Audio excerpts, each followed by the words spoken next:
नमस्कार दोस्तों, मैं किस्साबाज वाला लेकर आया हूँ विश्वविख्यात लेखकों की कहानियों का गुच्छा।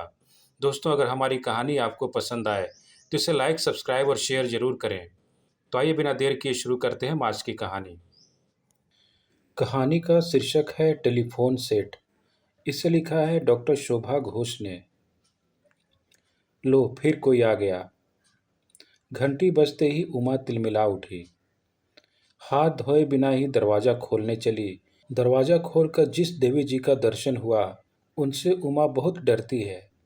मोहल्ले वाले उसे बातुनी बुआ कहते हैं। जिसके पास पहुंच गई, उसकी घंटे 2 घंटे की नहीं, पर पूरे पहर की छुट्टी हो गई। शहद शून्य मधुमक्खी, दूसरों की निंदा करना, दूसरों के घर में आग लगाना ही उनका काम है। उमा डर गई, न जाने किसकी शिकायत लेकर पहुंच गई है। बोली, नमस्ते बुआ, क्या बात है? चलो अंदर, बतलाती हूँ। इतनी धूप है, सर फटा जा रहा है। हाँ बेटी, हाँ बेटी, जरा मुन्नी के बापू को टेलीफोन करके बतला दो कि शाम को जब लौटेंगे तो गर्मा गर्म समोसे लेते आएंगे। और हाँ, दाल बेसन के लड्डू अगर ताज़ा मिले तो वो भी ले लें। कल होली है, सबका मुंह मीठा करना होगा ना।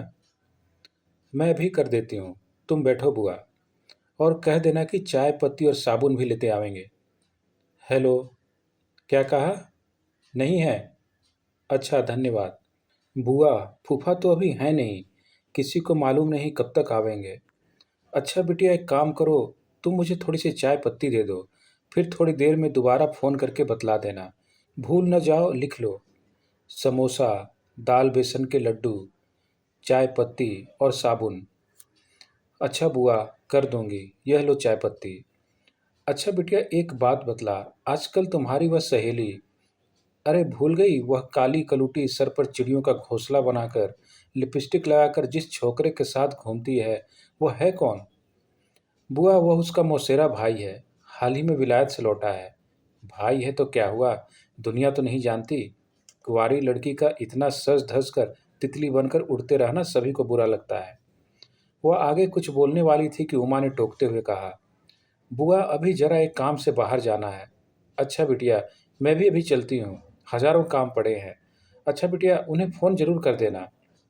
उन्हें विदा करके जब फिर खाना खाने बैठी, तो खाना बिल्कुल ठंडा हो चुका था। जैसे तैसे खाना खाकर हाथ धोकर लेटने चली तो फिर घंटी बजी। दरवाज़ा खोलकर पूछा, किसको मिलना चाहते हो? आपको, जवाब मिला। क्या काम है? माताजी ने चिट्ठी दी है। खोलकर पढ़ा। लिखा था, प्रिय उमा, आज हम लोगों को मैटनी शो में सिनेमा जाना है। रूपक में जरा फ़ोन करके पूछ लो कि टिकट मिल जाएंगे। हाँ, एक बात और, नौकर के हाथ तो मुझे 25 रुपये भेज देना, परसों लौटा दूंगी। उमा के नौकर को सूचना सहित 25 रुपये देकर विदा किया। दूसरे दिन की बात है, शाम का वक्त है। उमा को कुछ सामान लेकर बाहर जाना था। वह तैयार होकर चप्पल पहन रही थी कि घंटी की आवाज़ सुनते ही तिलमिला उठी। रोज यही हाल। जब से इस घर में टेलीफोन आया है, उसकी परेशानी दिन दुगनी रात चौगनी बढ़ गई है।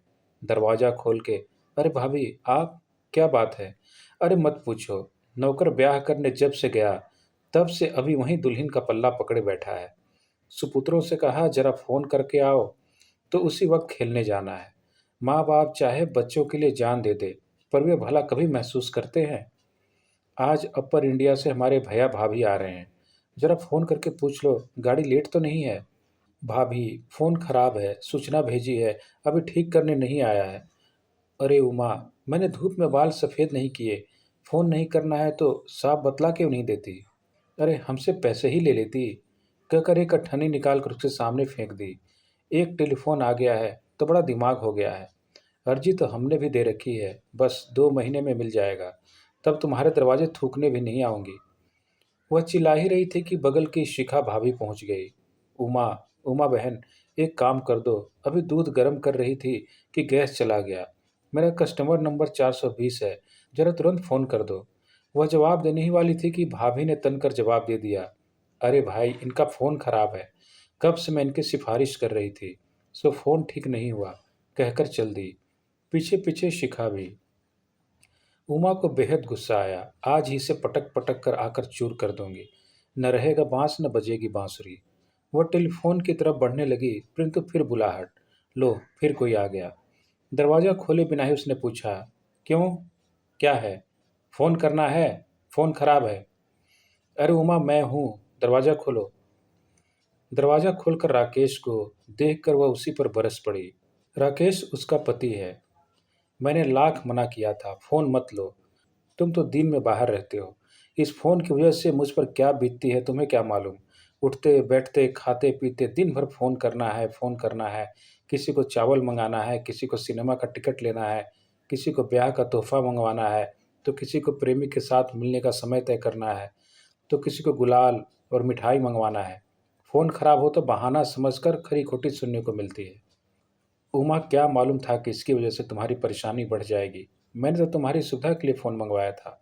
लो फिर कोई आया। वह सर पर हाथ रखकर बैठ गई। राकेश ने कहा, मैं देखता हूँ। कौन है? होगा कौन? कोई फ़ोन करने वाला ही होगा। न जाने कौन हमारे बदकिस्मत का तोहफा लेकर आया है। दरवाज़ा खोलकर, अरे आराधना तुम? नमस्ते जीजा जी। उमा नहीं है क्या? है, आओ। अरे आज ये गुल्लर का फूल कैसे दिखा? व्यंग मत करो उमा, चंद मिनट की फुर्सत नहीं मिलती, आज भी स्वार्थ से ही आई हूँ।